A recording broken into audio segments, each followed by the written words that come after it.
अनंत वर्णान दंसन सावम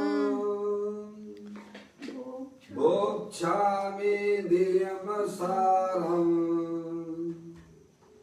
केवली श्रुत केवली भणिदम नमो करो अनंत उत्कृष्ट दर्शन ज्ञान में जिन वीर को कहूँ नियम सारस केवली श्रुत केवली पर कथित को। श्री नियम सार जी नामक परम आध्यात्मिक ग्रंथ स्वाध्याय हेतु में विराजमान है। आज से 2000 वर्ष पहले इस महान पवित्र ग्रंथ की रचना आचार्य श्री कुंद देव द्वारा इसी पवित्र भूमि पर की गई और इसके टीकाकार पदम प्रमलधारी देव मुनिराज हैं। ग्रंथ का नाम श्री नियम सार जी है। नियम से करने योग्य कार्य अपनी आत्मा में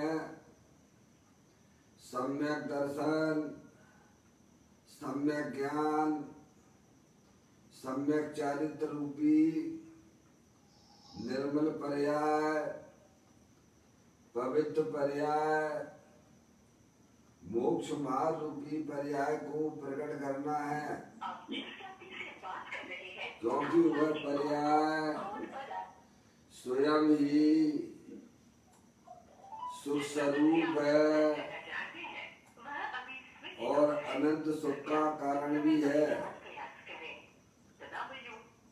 अनादि काल से हमारे आपके आत्मा में पर को अपना जानने वाली, पर को अपना मानने वाली, पर के साथ संबंध रखने वाली ऐसी मोराग देश रूपी मलिन पर्याय, अपवित्र रूप पर्याय प्रकट है, जो स्वयं दुख स्वरूप है और अनंत दुख का कारण भी है। ऐसी मोराग देश रूपी मलिन पर्याय का अपनी आत्मा में से उस पर्याय का अभाव करना है और सम्यक दर्शन, ज्ञान, चारित्र वाली निर्मल पर्याय, पवित्र पर्याय, मोक्ष महारूपी पर्याय को प्रकट करना है। ऐसे कार्य की प्राप्ति जनवाणी माता के द्वारा अपने आत्मा के स्वरूप को पहचानना, अपनी जो आत्म वस्तु है वह परद्रव्य, परभाव और पर्याय से विभिन्न एकमात्र अखंड ज्ञान ज्योति स्वरूप है। ऐसे गायक प्रभु परमात्मा का माँ जनवाणी माता के द्वारा परिचय करके तत्पश्चात शरीर रागादि ये सब कर्मकृत वस्तुएं हैं, इनका हमारे आत्मा के साथ में किसी भी प्रकार का कोई संबंध नहीं है। इस प्रकार सम्यक भेद ज्ञान पूर्वक शरीर रागादि की रुचि छोड़कर अंदर में जो अखंड ज्ञान ज्योति स्वरूप भगवान आत्मा है उसमें ही अपनापन स्थापित करना, उसी को ही निज रूप से जानना, उसमें ही अपनी वर्तमान पर्याय को मग्न कराना, उसे ही अरिहंत परमात्मा ने धर्म कहा है। उसकी चर्चा आचार्य भगवंतों ने, मुनिराजों ने एक एक गाथा, उसकी टीका और कलशों के माध्यम से हमें अपने आत्मा के स्वरूप को यहाँ पर समझाया है। देखिएगा, यह परम आध्यात्मिक ग्रंथ है जिसका नाम है श्री नियम सार जी। ठीक है। हाँ, क्या से पंखे की आवाज आ रही, पंखा बंद कर दो, आवाज आ रही है ना। जिसके 7वें अधिकार की चर्चा हम और आप यहाँ पर कर रहे हैं, जिसका नाम है शुद्ध निश्चय प्राश्चित अधिकार, जिसके अंतर्गत 120वें नंबर की गाथा अपन ने प्रारंभ की है। उसका प्रारंभिक पाठ करते हुए आचार्य भगवंतों ने जो इस गाथा में हमें समझाया है उसको समझकर अपनी आत्मा में शुद्ध निश्चय प्राश्चित रूपी परिणति को प्रकट करना है।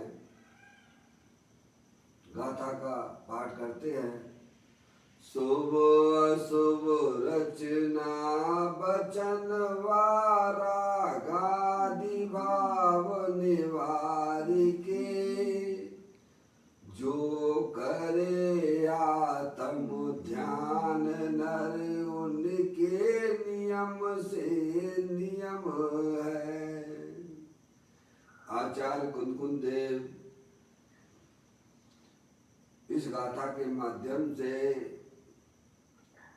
जगत के समस्त जीवों को यही समझाने का प्रयत्न कर रहे हैं कि अनादि काल से आत्मा की पर्याय में जो रागादिक भाव हैं वे स्वयं दुख स्वरूप है और अनंत दुख का कारण भी है। ऐसे रागादिक भावों का अभाव यह जीव जब अपनी आत्मा के स्वरूप को पहचान कर उसमें अपना पर्याय को मग्न कराता है तो उसकी पर्याय में होने वाले जो समस्त प्रकार के मूल आदेश के परिणाम हैं उनका नियम से उनका अभाव हो जाता है। इसमें किसी भी प्रकार की कोई शंका नहीं करना चाहिए। नियम से नियम है क्या? आचार्य भगवान गारंटी से कहते हैं जो जीव अपनी आत्मा की पर्याय का अपने आत्मा के सन्मुख कर लेते हैं, यानी अपनी आत्मा का आश्रय लेते हैं, उनकी पर्याय में नियम से रागादिक भाव जो दुख स्वरूप है, जो संसार का कारण है, ऐसे रागादिक भावों का नियम से उनका अभाव होता है और गारंटी से उस आत्मा की पर्याय में अतीन्द्रिय आनंद सुख की प्राप्ति होती है।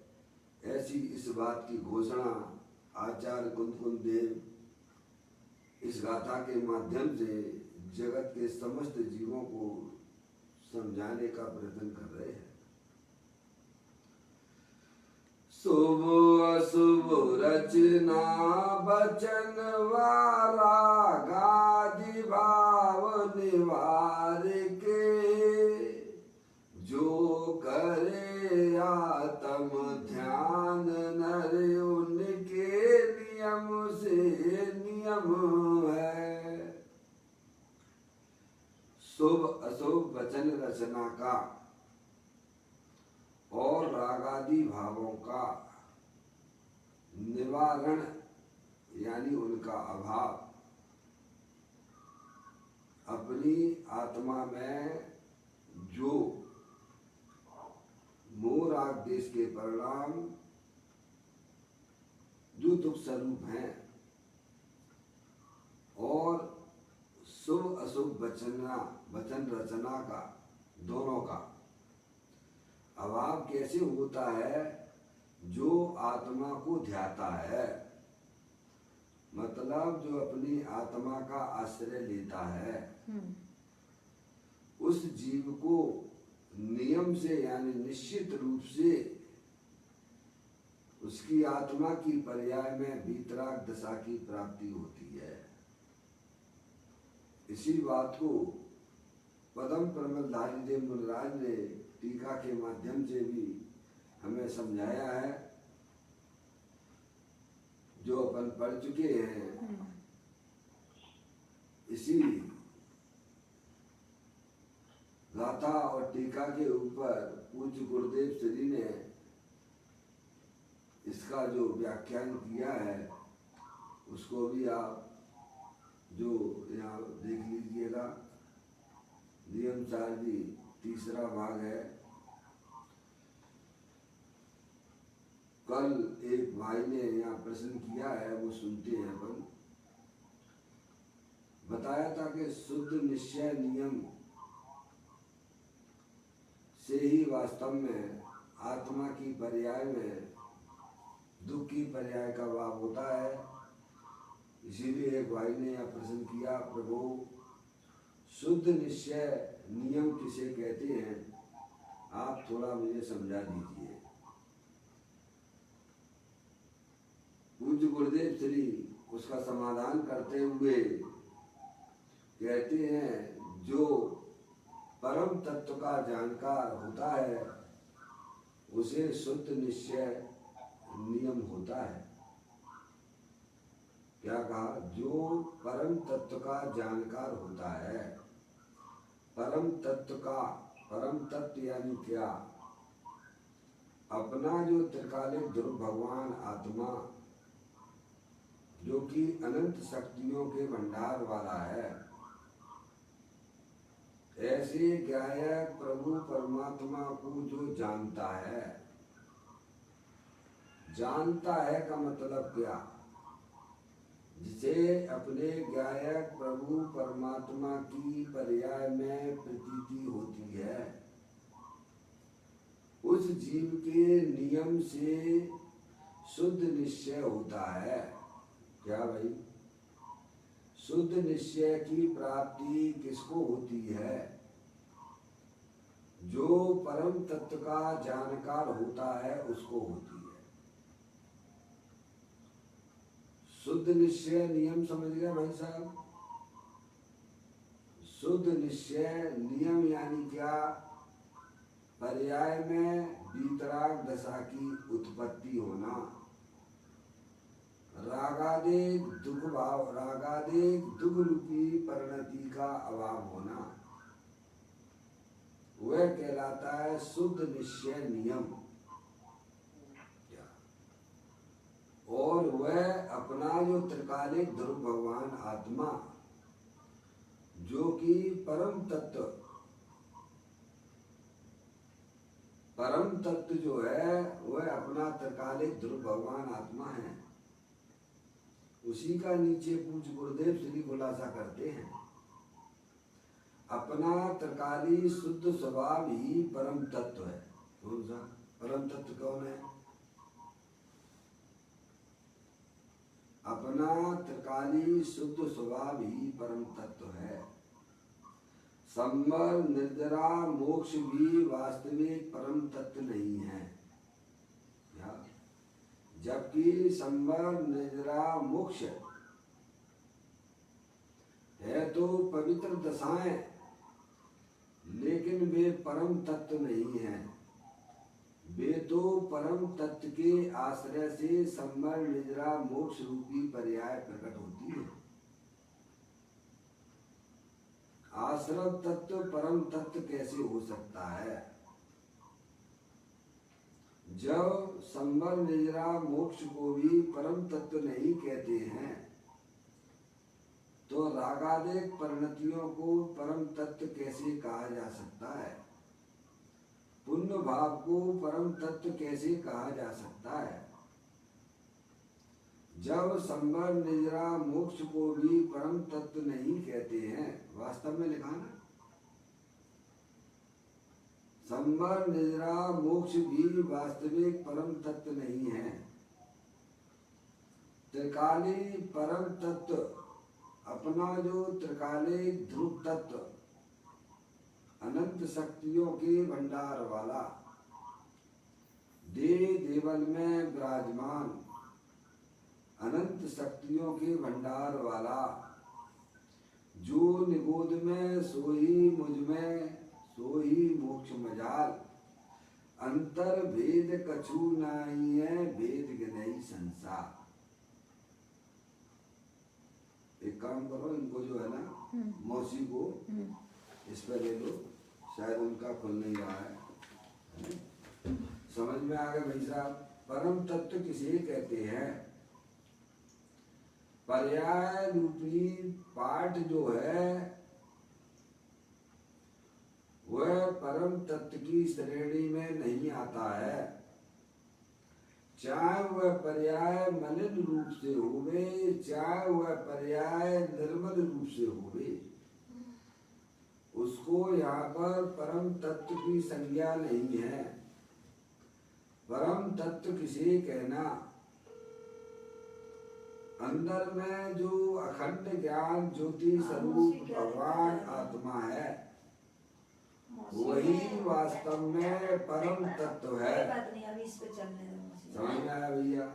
इस पे ही चलने दो मौसी, सुनो अभी आप क्या कह रहे हैं? परम तत्व किसे कहना?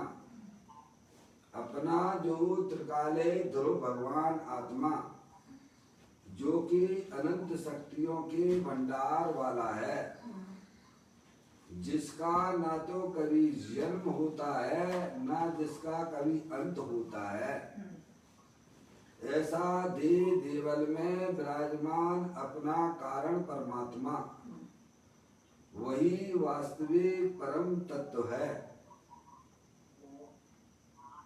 आश्रव रूपी पर्याय वह मलिन पर्याय तो परम तत्व है नहीं। आचार्य भगवंत कहते हैं कि संबर निद्रा मोक्ष तत्व भी वास्तव में परम तत्व नहीं है। परम तत्व तो अपना जो चेतनेश्वर भगवान आत्मा जो देवल में विराजमान स्थायी वस्तु वही परम तत्व है। समझ में आया भैया? तो कहते हैं अपना त्रिकाली शुद्ध स्वभाव ही परम तत्व है। संबर निर्जरा मोक्ष भी वास्तविक परम तत्व नहीं है। त्रिकाली परम तत्व को जानकर महातपोधन निश्चय प्रायश्चित में परायण रहते हैं। क्या हमारे महातपस्वी लोग, ज्ञानी लोग, अंदर में जो अखंड ज्ञान ज्योति स्वरूप भगवान आत्मा जो कि परद्रव पर भाव से रहित है, अपनी चैतन्य वस्तु अपने ज्ञान आनंद आदि अनंत शक्तियों से भरपूर, ऐसे ज्ञायक प्रभु परमात्मा की प्रतीति करके उसमें अपनी पर्याय को मग्न कराते हैं, उन्हें ही वास्तव में उस परम तत्व की प्राप्ति होती है। कहते हैं त्रिकाली परम तत्व को जानकर, समझ गए आप? देखो अपनी पर्याय में दुख का अभाव करना हो तो उसका एक ही विधि भगवान ने बताई है कि सबसे पहले अपने आत्मा के स्वरूप को जानो। जे स्वरूप समझे बिना पामे दुख अनंत, समझाऊं ते पद नमू श्री सदगुरु भगवंत। अपने परम तत्व को, त्रिकाली परम तत्व को जानकर महातपोधन ज्ञानी जीव, महातपोधन मुद्राज आदि, समझ गए आप? निश्चय प्रायश्चित में परायण रहते हैं। किस में रहते हैं? निश्चय प्रायश्चित अपने प्रकार। समझ गए आप? परायण यानी उसमें लीन रहते हैं। समझ गए आप? मुद्राज हैं वे निरंतर अपने गायक प्रभु परमात्मा में मस्त रहते हैं। समझ में आया भैया? ऐसी चैतन्य वस्तु सभी के पास में है, सभी संसारी जीवों के पास में है। समझ गया? महामुनिराज तो अपनी पर्याय को अपने गायक प्रभु परमात्मा में रमण कराते हैं। वह चीज हमारे पास में भी है, वह चीज आपके पास में भी है। हम उसका क्या सदुपयोग करते हैं, हमें विचार करना चाहिए। हमारे पंच परमेष्ठी तो उसका निरंतर निरंतर एक समय के लिए भी उसका अभाव नहीं करते। अपनी पर्याय में एक समय भी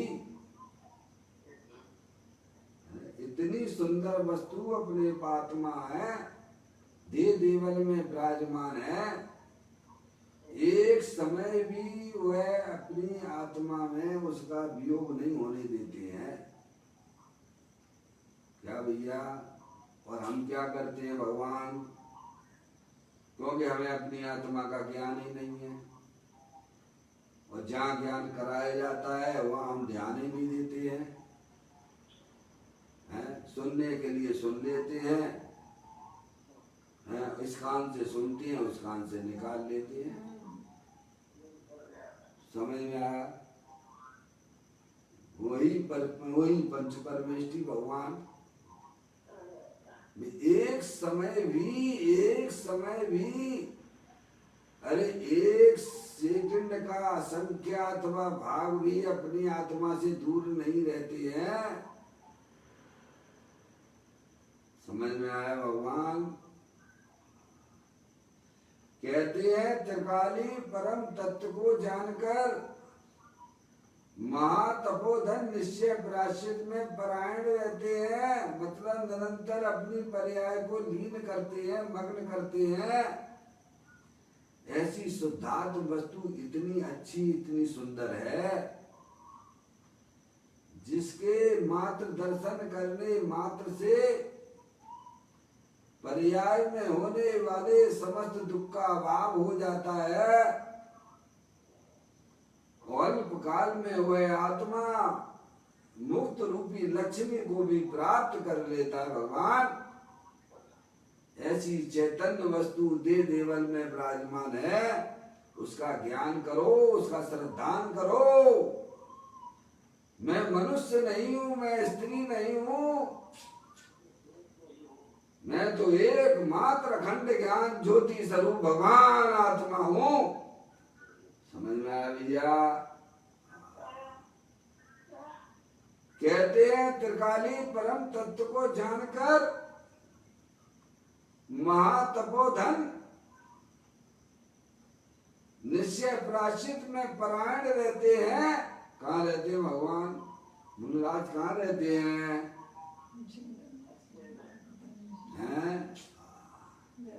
जंगल में रहते हैं। समझ में आया? चैतन्य गुफा में मुनिवर बसते, अनंत गुणों में केली करते, एक ही भाव न भाए मन में मधुबन में।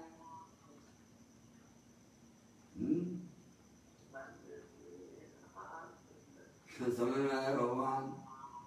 मुनिराज क्या करते हैं? अपनी चैतन्य स्वरूपी वस्तु में निरंतर मग्न रहते हैं, आनंदित रहते हैं। एक समय भी वे अपनी आत्मा से दूर नहीं रहते हैं। ऐसे ज्ञानी ध्यानी भगवान आत्मा मुनिराज निरंतर परायण रहते हैं, मग्न रहते हैं अपनी चैतन्य वस्तु में। वो वस्तु आपके पास में भी है कि नहीं भगवान? हैं?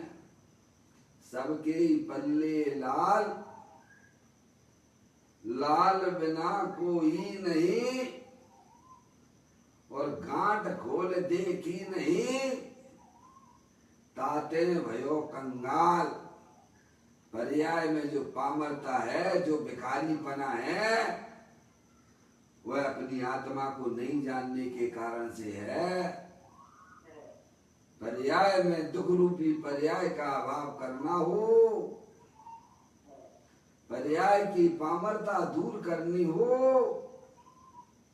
तो अपने त्रिकाले ध्रुव भगवान आत्मा को जानकर उसका आश्रय लेना, यही हमें अरिहंत परमात्मा ने बताया है। यही इस गाथा में आचार्य परमेष्ठी हमें समझाने का प्रयत्न करते हैं। अब देखिएगा कुछ गुरुदेव श्री आगे समझाते हैं। मन वचन काय का लक्ष्य छोड़कर एक चैतन्य में ही एकाग्र होना, और संसारी रूपी बेल के मूल कंदरूप जड़ रूप अशुभ तथा अशुभ अथवा शुभ वचन रचना का निवारण करना, अर्थात स्वरूप के ध्यान में ठहरना, यही वचन रचना का छोड़ना है। किसका? मन वचन काय का लक्ष्य छोड़कर, लक्ष्य छोड़कर मतलब क्या? उसकी रुचि छोड़ दीजिएगा। क्या भाई साहब? मन वचन काया जड़ है।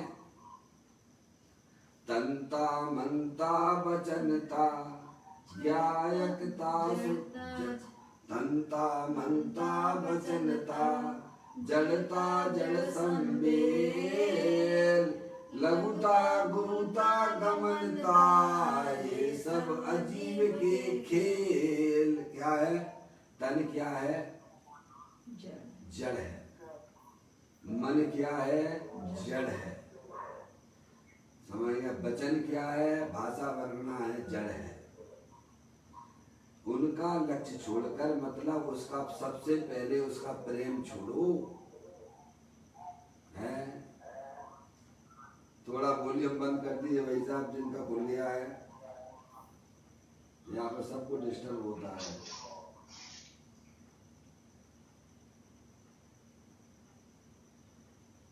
सुनिए क्या कहते हैं। मन वचन काया का लक्ष्य छोड़कर, यानी उनका प्रेम छोड़ दो, उन्हें अपना जानना मानना छोड़ दो। अंदर में है ना सुंदर वस्तु, है ना स्थायी वस्तु, है ना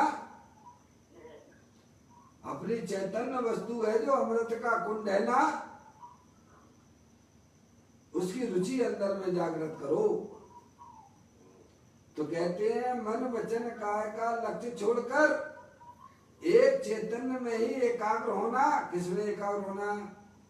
अपना मन कहाँ लगाना भाई साहब? अपने ज्ञायक प्रभु परमात्मा को पहचान कर उसमें करना। अपना ज्ञान कहाँ लगाना? अपने ज्ञायक प्रभु परमात्मा को पहचान कर उसमें लगाना। अपना दर्शन कहाँ लगाना? अपने ज्ञायक प्रभु परमात्मा को पहचान कर उसमें लगाना। अपना वीर कहाँ लगाना? अपने ज्ञायक प्रभु परमात्मा को पहचान कर उसमें लगाना। तो क्या हो जाएगा? वर्तमान में ही दुख रूपी पर्याय का अभाव हो जाता है, और अल्प काल में केवल ज्ञान और मोक्ष की पर्याय मिल जाएगी। भगवान क्या नहीं हो जाता ये बताओ? जो तुम चाहते हो सब कुछ तुम्हें मिल जाता है। मन वचन काय का लक्ष्य छोड़कर एक चैतन्य में ही एकाग्र होना है भाई साहब। और संसार रूपी बेल के मूल कंदरूप जड़ रूप अशुभ तथा शुभ वचन रचना का निवारण करना। संसार का कारण तो ये रागादिक परिणतियां हैं, उनका अपनी आत्मा में से अभाव करना। हम क्या कर रहे हैं? निरंतर उन रागादिक परिणतियों को बढ़ाते और चले जा रहे हैं। क्या कर रहे हो? जैसे अग्नि में घी डालने से क्या होता है? हैं? अग्नि में घी डालने से क्या होता है? अरे ज्वाला और बढ़ती जाती है। ऐसे ही हम रागादिक परिणतियों को निरंतर उनकी रुचि करके निरंतर पोषते रहते हैं। इससे हमारा संसार और बढ़ता चला जा रहा है। भगवान, दुख कम तो होता नहीं है, दुख और बढ़ता चला जा रहा है। उसका फल तो 4 गति 84 लाख योनियों में जन्म मरण करना है। भगवान कहते हैं अंदर में होने वाले रागादिक परिणतियों की रुचि छोड़ो, उनका आश्रय छोड़ो। अंदर परमानेंट वस्तु है ना,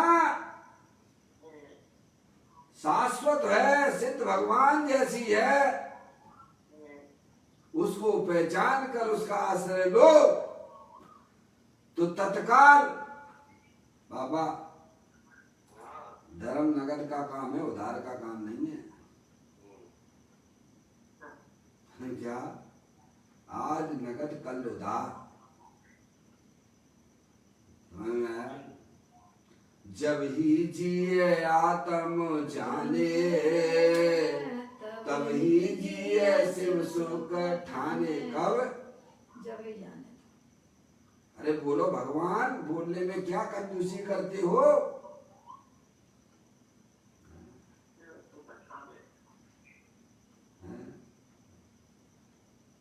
जब ही जिए आत्म जाने,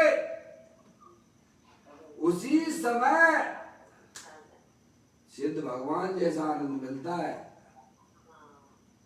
जैसा अभी हमें कैसे मिलेगा? हम तो अभी संसारी हैं? अभी तो हम शरीर वाले हैं। तुम हो शरीर वाले? तुमने कभी निर्णय किया जिंदगी में? हो सकते हो तुम कभी शरीर वाले? जबरदस्ती मान ना मान, मैं तेरा मेहमान। कोई तुमसे प्रेम करता नहीं है, तुम उससे जबरदस्ती प्रेम करने लगे हुए हो। ये एक तरफा प्रेम नहीं है तो और क्या है? बाबा, शरीर तुमसे प्रेम करता नहीं है, तुम अनादिकाल से शरीर से प्रेम करते चले आ रहे हो। ये एक तरफा प्रेम नहीं है और क्या है ये? हैं? ये एक तरफा प्रेम है कि नहीं है? शरीर तुमसे प्रेम नहीं करता है, तुम अनादिकाल से शरीर से प्रेम करते चले आ रहे हो। ये कहाँ की बात है ये? कोई व्यक्ति तुमसे प्रेम करता ही नहीं है और तुम उसके पीछे मरे जा रहे हो। ये तुम्हारा पागलपन नहीं है तो और क्या है भगवान? अपनी चैतन्य वस्तु दे देवन में विराजमान है ना, शाश्वत है ना, सिद्ध भगवान जैसी है ना, उसका ज्ञान करो, उसका परिचय करो और वही तुम्हारे प्रेम के काबिल है। पर पदार्थ हमारे प्रेम के काबिल नहीं है। प्रेम करना है तो अपने चैतन्य वस्तु के साथ में प्रेम कीजिए। यही बात हमें ज्ञानी समझाने का प्रयत्न करते हैं। मन वचन काय का लक्ष्य छोड़कर एक चैतन्य में ही एकाग्र होना, ये पुरुषार्थ नहीं दिखता भगवान। सही बात है। हैं? दुनिया कहती कि साहब आत्मा आत्मा की बातों से क्या होता है? तेरा काम उसी से होगा और जब भी होगा तो उसी से होगा। तू भले खूब मंदिरों की चक्कर लगा, खूब भगवान के सामने उल्टा खड़ा हो जा, शीर्षासन लगाकर खूब क्षेत्रों की चक्कर लगा, तो तेरा काम नहीं होगा। तेरा काम तो अपनी चैतन्य वस्तु से ही होगा। चैतन्य वस्तु को समझे बिना, चैतन्य वस्तु का आश्रय लिए बिना आत्मा का कभी भी कल्याण होने वाला नहीं है। ये गारंटी भगवान कहते हैं। मैं तो नियम से कहता हूँ, भगवान कहते हैं नियम से नियम है कि अपने गायक प्रभु परमात्मा का जब जीव आश्रय ले लेता है, उसी समय सिद्ध भगवान जैसा आनंद की प्राप्ति होती है। और क्या चाहिए भगवान?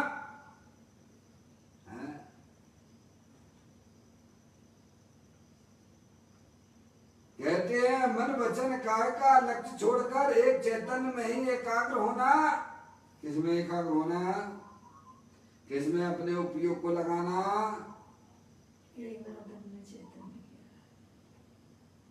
पापा ये बात किसकी है? ये कौन बता रहा है? हैं? कौन बता रहा है ये बात?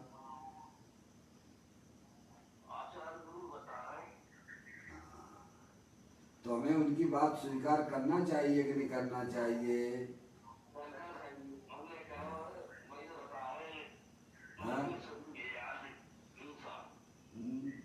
हमारे पंच परमेष्ठी हैं, एक समय भी ऐसे चैतन्य स्वरूपी भगवान आत्मा को कभी भूलते नहीं है।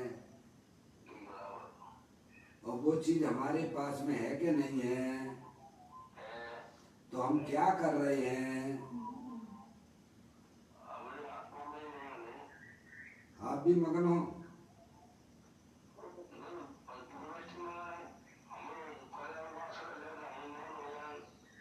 तो कब लोगे? किसकी आशा में बैठे हो? हैं? किसका इंतजार कर रहे हो?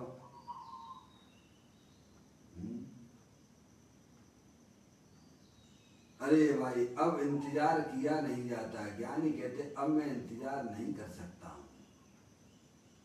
अब तो मुझे अपनी चैतन्य वस्तु मुझे अपने ज्ञान में आ गई है, मुझे जच गई है।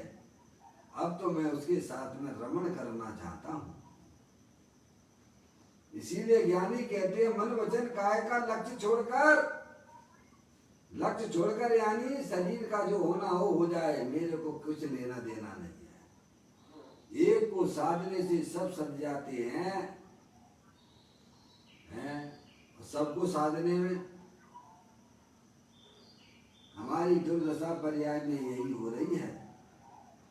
हम एक को छोड़ के सबको साधने की कोशिश कर रहे हैं, इसीलिए हमारी पर्याय में बिगाड़ हो रहा है। ज्ञानी एक को ही साधते हैं। प्रभु आपने एक ज्ञायक बताया, तिहु लोक में नाथ अनुपम जताया। यही रूप मेरा मुझे आज भाया। ज्ञानी कहते प्रभु आपने एक ही काम तो मुझे बताया है, अगर मैं वो काम भी नहीं करूं तो मैं कैसा तुम्हारा भक्त हूं? मात्र भगवान की जयकारा बोलने से काम नहीं चलेगा। भगवान ने जो मार्ग बताया है, सुखी होने का मार्ग अपने जीवन में प्रकट करना, वही भगवान की आज्ञा है। कहते हैं मन वचन काय का लक्ष्य छोड़कर एक चैतन्य में ही एकाग्र होना और संसार रूपी वेद के मूल कंदरूप जड़ रूप शुभ अशुभ वचन रचना का निवारण करना, अर्थात स्वरूप के ध्यान में ठहरना, यही वचन रचना को छोड़ना है। क्या है? रागादिक परिणतियां वचन रचना का छूटना कब हो जाता है? जब पर्याय अपने त्रिकालिक ध्रुव भगवान आत्मा का आश्रय लेती है, उसी समय है भाई साहब रागादिक भावों की दुख रूपी पर्याय की छुट्टी हो जाती है। इस प्रकार वचन रचना का तिरस्कार किया। क्या किया? तिरस्कार कर देते हैं ज्ञानी। यहाँ मात्र वचन रचना को छोड़ने के लिए देखिएगा, यहाँ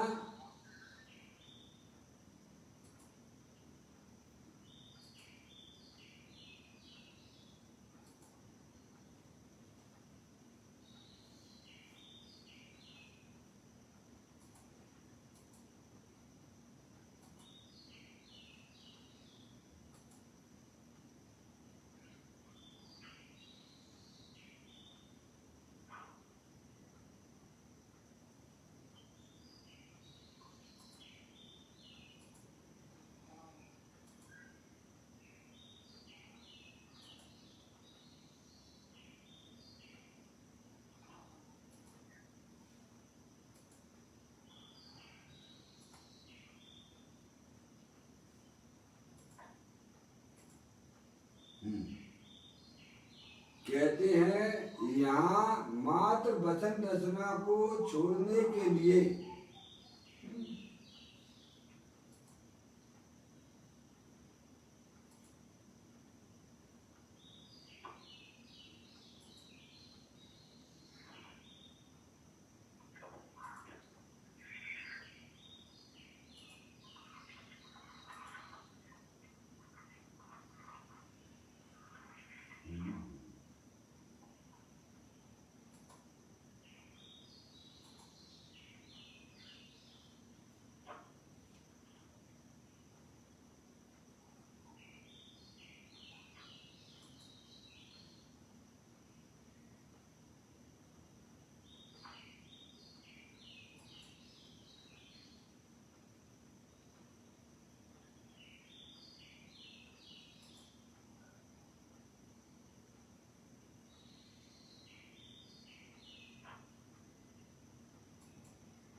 चालू रखना सब लोग।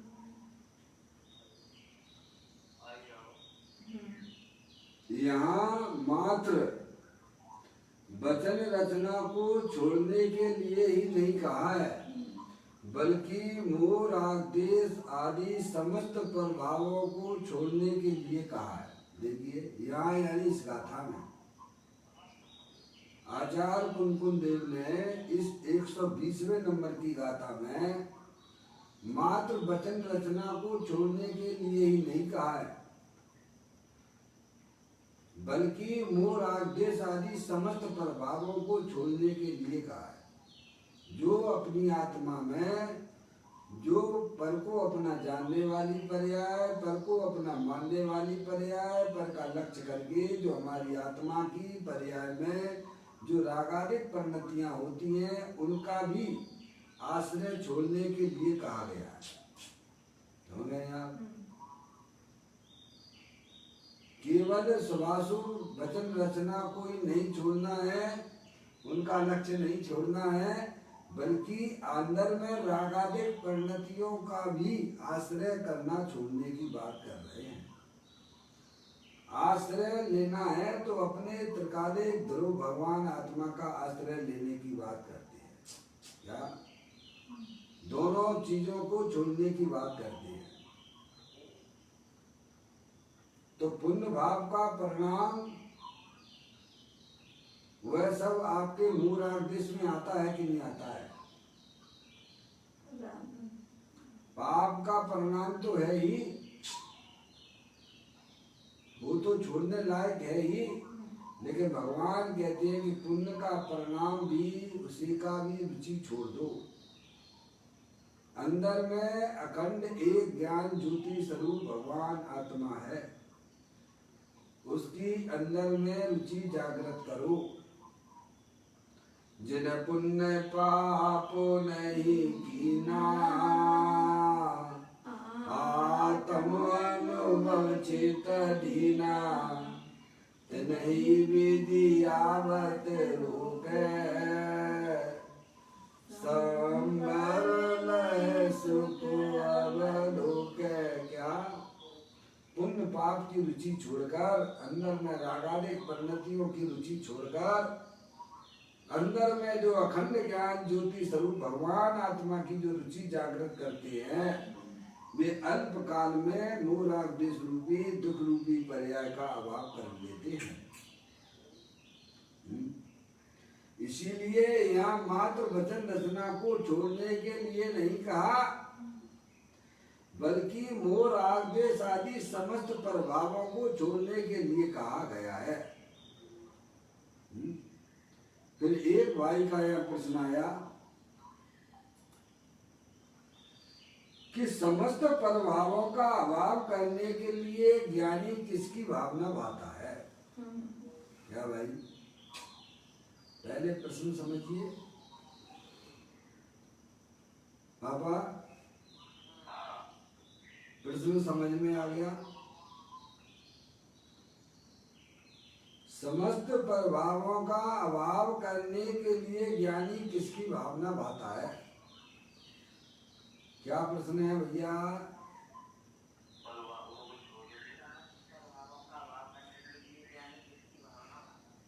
समझ में आया? हमें भी आपको ज्ञानी बनना है कि नहीं बनना है? पर्याय में होने वाले रागादिक परिणाम जो कि प्रभाव हैं, उनका अभाव जीवन में करना है कि नहीं करना है? तो कैसे होता है उसकी बात करते हैं। क्या? ज्ञानी किस प्रकार से अपनी आत्मा में दुख रूपी पर्याय का अभाव कर लेते हैं? प्रभु मुझे भी तो वो चीज सिखा दो। क्या? ऐसा भक्त का प्रश्न है कि प्रभु ज्ञानी किस प्रकार से अपनी आत्मा में मोह राग द्वेष रूपी पर्याय का अभाव कर लेते हैं? ऐसा वो क्या गजब का काम करते हैं जो उनकी पर्याय में होने वाले समस्त प्रभावों का अभाव हो जाता है? हम भगवान से जाके क्या मांगते हैं? बोलो, भगवान के पास जाते तो क्या क्या चाहिए तुम्हें? क्यों जाते हो भगवान के पास में? पापा, भगवान के दर्शन करते हो अपने मंदिर में? काय के लिए करते हो? काय के लिए करते हो? हैं? तो कैसे बनेंगे? भगवान क्या कहते हैं? कितनी देर बैठती हो? अपने आत्मा के पास कितनी देर बैठती हो? समझ में नहीं आ रही है तो मनुष्य पर्याय बेकार जा रही है। क्या? अगर आत्मा समझ में नहीं आ रही है तो मनुष्य पर्याय के समय तो बर्बाद जा रहे हैं, समझ लेना है। क्यों नहीं आ रही समझ में?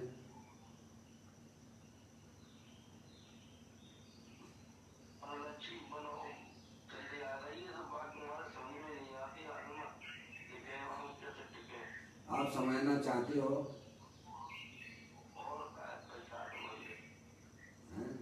देख नहीं जाते हो तो भगवान जैसा कहते वैसा कभी करते हैं जीवन में अपन? अच्छा, उसकी चर्चा करेंगे 9:30 बजे। कितने बजे करेंगे? आप देखोगे? आप समझना चाहते हो? 9:30 बजे आ जाओगे? हैं?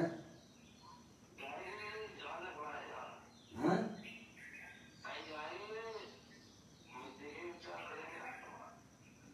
9:30 बजे उपस्थित होना पड़ेगा। आपके प्रश्न का जवाब दे देंगे पूज्य गुरुदेव जी। अंधा हो गया, अंधा है? दिया तले अंधेरा हो रहा है, दिया तले अंधेरा हो रहा है। जानने वाले को नहीं जानने में आ रहा, गजब हो रहा है?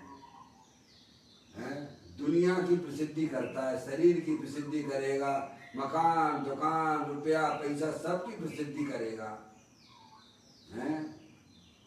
जानने वाले की प्रसिद्धि नहीं हो रही, गजब हो गया। वो चर्चा मिलेगी आपको 9:30 बजे।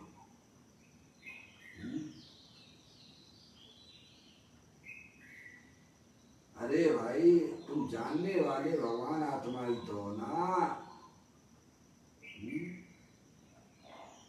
प्रभु के पास जाते हो तो काय के लिए जाते हो? आप बोलते जरूर हो पर वहां मंदिर में जाकर परिणामों की स्वच्छता के निमित्त जिन बिन। आगे पापा क्या है?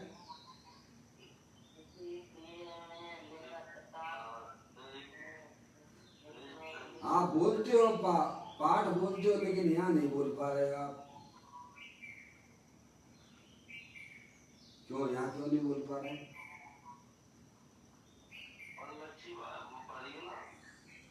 तो परलक्षी का जो कह रहा हो तो आपसे का जुगा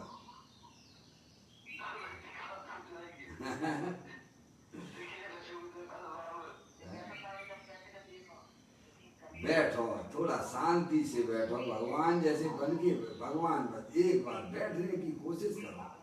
सब कुछ ये माला आलाएं जो जपना सब बंद कर दो। क्या अभ्यास करो, ज्ञान अभ्यास करे मन माही, ताके वो मातम नहीं। मन नहीं लगता है तो भी बैठो, मन नहीं लगता है तो भी बैठो भाई।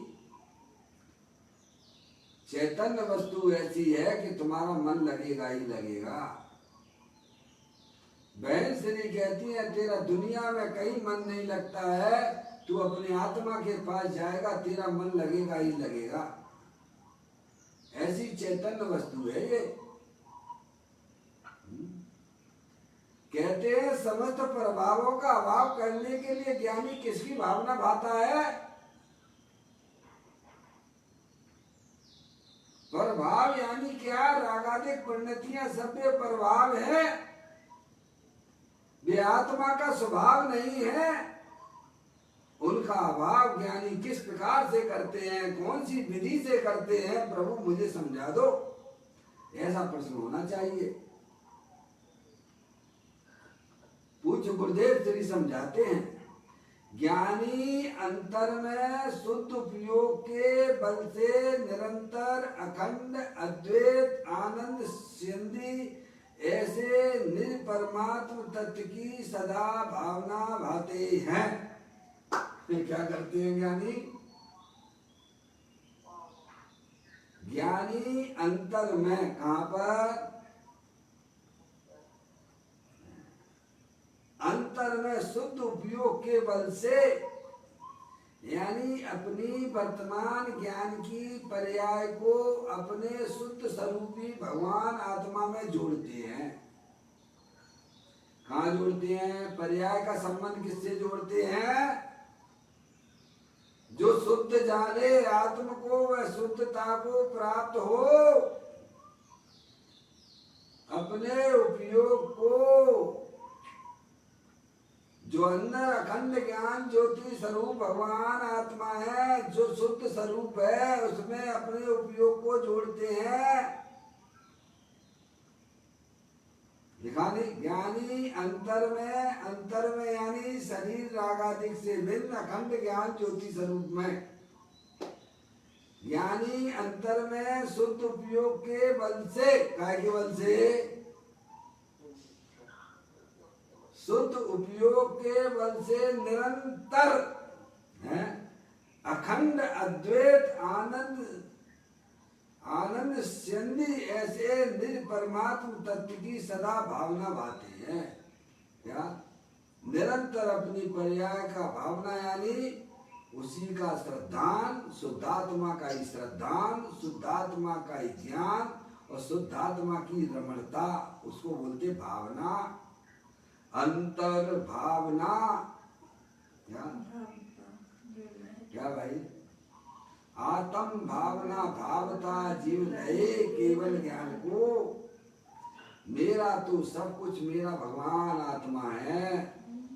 मैं एक शुद्ध सदा रूपी ज्ञान द्रगुण यथार्थ से, कुछ अन्य वो मेरा नहीं, परमाणु मात्र नहीं। हरि गुणभद्राचार्य आत्मानुशासन में, पापा गुणभद्राचार्य आत्मानुशासन ग्रंथ है, उसके रचयिता गुणभद्राचार्य आचार्य देव हैं। उनसे एक भाई ने प्रश्न किया कि प्रभु, मैं पर्याय में भगवान बन जाऊं, ऐसा कोई शॉर्टकट उपाय है आपके पास में? क्या पूछा? प्रश्न क्या किया? मैं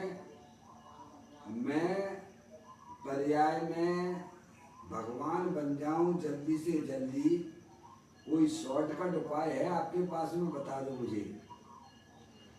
मिलने की है, तुम अपनाओगे? है, शॉर्टकट उपाय है हमारे पास में, तुम अल्पकाल में भगवान बन जाओगे। ये कहते हैं नहीं है, ऐसी बात नहीं करते हैं, है। वे कहते हैं भाई साहब, अकिंचन स्वरूपो हम, ऐसी अंदर में पर्याय में भावना भाव कि मेरा तो सब कुछ मेरा आत्मा ही है, पर द्रव्य मेरा कुछ भी नहीं है। ऐसी भावना से एकांत में बैठ जाओ, अकिंचन स्वरूपो हम, तो अल्प काल में पर्याय में भगवान हो जाओगे। सम्यक दर्शन तो बहुत छोटी बात है, लेकिन हम तो अंदर में भावना कैसी भा रहे हैं? जो पुण्य के उदय से मिली चीज है वो तो मेरी है ही, लेकिन दूसरों की जमीन जायदाद रुपया पैसा हड़पने की भी बुद्धि अंदर में चल रही है। कैसे आत्मा सुख के मार्ग को प्राप्त करेगा? अंदर में भावना क्या चल रही है हमारी? वे कहते हैं मैं एक शुद्ध सदा रूपी ज्ञान द्रगुण यथार्थ से, कुछ अन्य वो मेरा नहीं, परमाणु मात्र नहीं। अरे और हमारे मन में क्या चल रहा है? सब कुछ है भाई साहब। पापा, कैसे शांति मिलेगी? हमारी दशा तो ऐसी हो गई है जैसे जो है बंदर उस सुरई के अंदर अपना हाथ डालता है और वह जो है बंदर पड़ी हुई वस्तु को हाथ में पकड़े हुए है और कह रहा है तकलीफ में है। कि हाथ बाहर निकलता ही नहीं है, निकलता ही नहीं है, निकलता ही नहीं है, निकलता ही नहीं है, निकलता ही नहीं है। पापा कैसे निकलेगा? सुरई बोल हैं? कैसे निकलेगा ये बता दो। पाला पौना मुट्ठी अरे बोलो, वो बंदर तकलीफ में बैठा हुआ है, हैं? तो इतनी सी तो बात भगवान यही तो कह रहे हैं, भगवान यही तो कह रहे हैं, स्वयं उसको पकड़े हुए है। चना ये नहीं कहता कि तू मुझे पकड़, ऐसे ही पर तरफ ये नहीं कहते हैं कि तू मुझे अपना मान। हमने अपने ज्ञान में सबको बसा कर बैठ गए हैं। भगवान कहते हैं तेरा तो एकमात्र अखंड ज्ञान ज्योति स्वरूप भगवान आत्मा है, ऐसी अंदर में तू भावना भा। तो भगवान आत्मा मिलने में कहाँ कमी है भाई साहब? हैं? ज्ञानी अंतर में शुद्ध उपयोग के बल से निरंतर अखंड अद्वैत आनंद सन्नी ऐसे निज परमात्म तत्व की सदा भावना भाते हैं। मैं एक शुद्ध सदा रूपी ज्ञान द्रगुण यथार्थ से कुछ अन्य वो मेरा नहीं, परमाणु मात्र नहीं हरी। ऐसे महातत्व ज्ञानी मुनियों को शुद्ध निश्चय नियम से होता है। क्या नियम से गारंटी लेते हैं क्या भाई साहब? ऐसी अंदर में भावना भाई है भाई साहब। देखो मिलता है कि नहीं मिलता है आत्मा, है? 5 मिनट बैठो, अपने लिए बैठो, मौन बैठो, चुपचाप शांति से बैठो। मैं चेतनेश्वर भगवान आत्मा हूं। यह बात आपकी समझ में आती है कि नहीं आती है? 2 द्रव्य है कि नहीं है? एक ये पुद्गल द्रव्य शरीर है और अंदर में अखंड ज्ञान ज्योति स्वरूप भगवान आत्मा। इतना विश्वास विकल्प में जमता है कि नहीं जमता है? 2 ये बात समझ में आती है कि नहीं आती है पापा? आती है। 2 चीजें हैं कि नहीं है? एक जानने देखने वाला पदार्थ आत्मा है, अरूपी है, अनंत शक्तियों के भंडार वाला है, एक बात। दूसरा ये शरीर अनंत पुद्गल परमाणुओं का पिंड है। इसका हमारे आत्मा के साथ में किसी भी प्रकार का कोई संबंध नहीं है। ऐसा भेद ज्ञान पूर्वक अपने आत्मा के पास बैठने की व्यवस्था बनाइए। क्या अभ्यास कीजिए? बिना अभ्यास के वह आत्मा मिलने वाला नहीं है। अनादि काल से हमारा विपरीत अभ्यास चल रहा है। जो मेरी चीज नहीं है उसे अपना जान रहे हो, अपना मान रहे हो। ये विपरीतता है पर्याय में, उसको दूर ज्ञानियों ने अभ्यास के द्वारा दूर किया है। 5 मिनट बैठो, भगवान के सामने ही बैठो, कहीं दूसरी जगह मत बैठो। वहीं से स्टार्ट करो। मैं तो ये कह रहा हूं, फिर घर में बैठना भी चालू करो। हम तो भगवान के पास में भी बैठेंगे तो एक माला पहले से हाथ में ले लेंगे। पापा भगवान के पास में भी बैठेंगे तो या तो भगवान की तरफ देखते रहोगे या फिर माला ले लो हाथ में। माला नहीं तो हाथ की उंगलियों को ही चलाते रहो। फिर ये अभ्यास कब करोगे? माँ चिट्ठे माँ जंपे, हे जीव तू किसी प्रकार का विकल्प ना कर। मैं तो एकमात्र अखंड ज्ञान ज्योति स्वरूप भगवान आत्मा हूँ। है क्या पापा? आप कुछ बोल रहे हो? नहीं टिकती है तो भी टिकाने लायक है।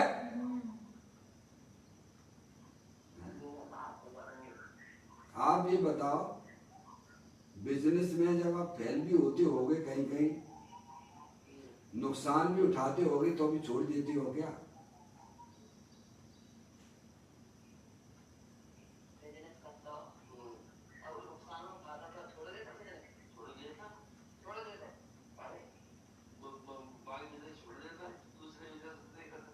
दूसरा करते हो ना, तो यहाँ नुकसान हो रहा है तो इसको क्यों नहीं छोड़ते हो, दूसरी चीज पकड़ो ना। अरे भगवान आपकी बात कोई, अरे आपकी बात कोई भगवान कह रहे हैं ना, यहाँ भी नुकसान हो रहा है ना, निरंतर हमारा संसार बढ़ता चला जा रहा है, शरीर से प्रेम करते चले आ रहे हो, यहाँ नुकसान होता है तो दूसरी चीज क्यों नहीं पकड़ते हो, हैं?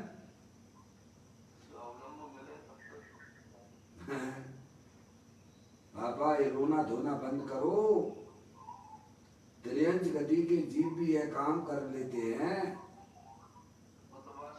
नार की जीव भी यह काम कर लेते हैं, पर हमारे पास में ऐसा कौन सा संकट है जो हमें ये काम करने के लिए रुकावट पैदा करता है। विचार करना है, विचार करना। जब त्रियंच गति के जीव भी यह काम कर लेते हैं, नार की जीव भी अपनी आत्मा की पर्याय में अपनी आत्मा का आश्रय ले लेते हैं, तो हमारे पास में ऐसा कौन सी परेशानी है जो हम ये काम नहीं कर पा रहे हैं। तो ये रुचि कहाँ से लाए, कौन दे दे, भगवान दे दे क्या है? एक तरफ दूसरे तरफ का तो कुछ कर नहीं सकता है। ये अनादि अनंत सत्य बात है, सत्य बोलो गत्य है। देखिएगा अपनी बात यहाँ पर आगे बढ़ती हुई, ज्ञानी अंतर में शुद्ध उपयोग के बल से निरंतर अखंड अद्वैत आनंद सिंधि ऐसे निज परमात्म तत्व की सदा भावना भाते हैं। ऐसे महातत्व ज्ञानी मुनियों को शुद्ध निश्चय नियम से होता है क्या, जो अपने त्रिकालिक ध्रुव भगवान आत्मा के सन्मुख होकर उसकी श्रद्धा और ज्ञान और रमणता करते हैं, उनके पर्याय में नियम से अतीन्द्रिय आनंद की पर्याय में प्राप्ति होती है और रागादिक भावों का अभाव हो जाता है। ये उसका उत्तर दिया गया है। क्या क्या क्या प्रश्न था? समस्त प्रभावों में सब मोह राग द्वेष के परिणाम आ जाते हैं। उनके अभाव के लिए ज्ञानी किसकी भावना बाते हैं? तो कहते एकमात्र अखंड ज्ञान ज्योति स्वरूप जो भगवान आत्मा देह देवल में विराजमान है, उसकी श्रद्धा, उसका ज्ञान और उसके आचरण लीनता के द्वारा समस्त प्रभावों का अभाव कर देते हैं। विधि एक ही है। क्या हलवा बनाने की विधि कुछ? झोपड़ पट्टी में रहता हो पापा, झोपड़ पट्टी में रहने वाला गरीब और महल में रहने वाला राजा, दोनों के लिए हलवा बनाया जाएगा तो किस विधि से बनाया जाएगा? विधि एक होगी कि अलग अलग होगी? एक होगी। पापा प्रश्न क्या पूछा है? अरे गरीब व्यक्ति भी अगर हलवा बनाता है तो उसकी विधि वही होती है जो महल में बैठा हुआ राजा के लिए हलवा बनता है। इसी प्रकार ज्ञानी कहते हैं सुखी होने का विधान तो एक ही है कि अपने गायक प्रभु परमात्मा को पहचानो, जिसने शरीर को आज तक स्पर्श नहीं किया है, जिसने रागादिक परिणतियों का भी स्पर्श नहीं किया है, ऐसी चैतन्य वस्तु का पहचान कर उसकी श्रद्धा करना। मैं आत्मा हूँ, मैं शरीर नहीं हूँ, मैं तो एकमात्र अखंड ज्ञान ज्योति स्वरूप भगवान आत्मा हूँ, ऐसा पर्याय में श्रद्धा लाना और उसी का करना ज्ञान और उसी में अपनी पर्याय को मग्न कराओगे तो भाई साहब अल्पकाल में सभी रागादिक परिणतियों का अभाव हो जाएगा और अल्पकाल में पर्याय में भाई साहब मोक्ष रूपी लक्ष्मी की प्राप्ति होती है। यही एक उपाय है, दूसरा कोई उपाय नहीं है। ज्ञानी अंतर में शुद्ध उपयोग के बल से निरंतर अखंड अद्वैत आनंद ऐसे निज परमात्म तत्व की सदा भावना भाते हैं। ऐसे महातत्व मुनियों को शुद्ध निश्चय नियम से होता है। अब देखिएगा इसी बात को पूज्य गुरुदेव श्री और खुलासा करते हैं। यहाँ व्यवहार रत्नात्रय के सुभराग को मोक्ष मार्ग का नियम नहीं कहा है। व्यवहार रत्नात्रय यानी सुभराग, व्यवहार रत्नात्रय यानी सुभराग, सुभराग को मोक्ष मार्ग का नियम नहीं कहा है, समझ गया। शुभराग हो और पर्याय में मोक्ष मार्ग हो जाए ये कोई जरूरी नहीं है, ऐसा नियम नहीं है। बस शुद्ध उपयोग है तो नियम से गारंटी से उसकी पर्याय में मोक्ष रूपी लक्ष्मी प्राप्त होगी। यहाँ व्यवहार रत्नात्रय के शुभराग को मोक्ष मार्ग का नियम नहीं कहा है, परंतु जिसमें त्रिकाली आनंद झरता हो ऐसे सहज शुद्ध कारण परमात्मा की भावना से ही निश्चय से मोक्ष मार्ग होता है। और गुरुदेव श्री खुलासा करते हैं, निमित्त, निमित्त यानी परद्रव, व्यवहार अर्थात शुभराग द्वारा चैतन्य की भावना नहीं होती है, परंतु स्व सन्मुख शुद्ध उपयोग के आश्रय से ही अंतरंग चैतन्य की भावना होती है। किसके? समझा? निमित्त की तरफ देखने से आत्मा में शुद्ध पर्याय प्रकट नहीं होती है। राग की तरफ देखने से भी पर्याय में रत्नात्रय रूपी वीतराग रूपी पर्याय की उत्पत्ति नहीं होती है। अपने त्रिकालिक ध्रुव भगवान आत्मा जो कि शुद्ध पड़ा हुआ है उसके सन्मुख जब पर्याय हो जाती है तो पर्याय में वीतराग आनंद दशा निर्मल पर्यायों की उत्पत्ति होती है। यहाँ शुद्ध उपयोग ही वास्तविक मोक्ष मार्ग, मोक्ष का मार्ग का कर्म कांड है। क्या? शुद्ध उपयोग। कौन सा कर्म कांड है? मोक्ष मार्ग का कर्म कांड है। कौन? शुद्ध उपयोग। शुद्ध उपयोग ही वास्तव में कर्म है, वास्तविक मोक्ष मार्ग का कर्म कांड है। टीकाकार मुल्लाय पदम प्रमलधारी देव, पूरा कर लेता हूँ, देखिएगा। टीकाकार मुल्लाय पदम प्रमलधारी देव कहते हैं कि भगवान सूत्रकर्ता आचार्य देव का यह अभिप्राय है। आचार्य पदम प्रमलधारी देव मुल्ला कहते हैं, भगवान शब्द कह के पुकारा है। भगवान सूत्रकर्ता आचार्य देव का यह अभिप्राय है कि शुद्धात्मा के आश्रय से ही निश्चय नियम है। देखो कुंकुंद आचार्य देव को भगवान कहा है, पदम प्रमलधारी देव मुल्ला ने आचार्य शब्द का उपयोग न करते हुए भगवान शब्द का उपयोग किया है। मैंने कुंद आचार्य देव को भगवान कहा है। जिसे चैतन्य की भावना में शुद्ध उपयोग नहीं है उसे यथार्थ नियम नहीं होता। शुभ भाव रूप व्यवहार के विकल्प नियम नहीं है कि शुभ भाव हो वीतराग भाव की उत्पत्ति हो, ये कोई गारंटी नहीं है, हमें ये कोई नियम नहीं है। तो शुभ भाव रूप व्यवहार के विकल्प का नियम नहीं है, इसीलिए इससे मोक्ष नहीं होता। इसीलिए यह कहा है कि शुद्ध उपयोग से आत्म स्वभाव की भावना करना, क्योंकि वही नियम है और वही मोक्ष का मार्ग है। यानी अपने त्रिकालिक ध्रुव भगवान आत्मा के आश्रय से नियम से मोक्ष मार्ग की उत्पत्ति होती है और गारंटी से उसकी पर्याय में मोक्ष रूपी लक्ष्मी की भी प्राप्ति होती है। इस प्रकार की सुंदर चर्चा हमने और आपने आचार्य कुंकुंद देव की 120वें नंबर की गाथा को अपन ने पढ़ा। कल पूज्य पदम प्रमलधारी देव मुनिराज 191 नंबर का कलश गाथा के बाद लिखते हैं, उसका स्वाध्याय कल अपन करेंगे। निज निधि में जो मैं बताई ये अनंत अनंत उपकार है, उसके लिए जिन वाणी मांगो वंदना सतवार है, वंदना सतवार है। नौवान मुकर मंत्र।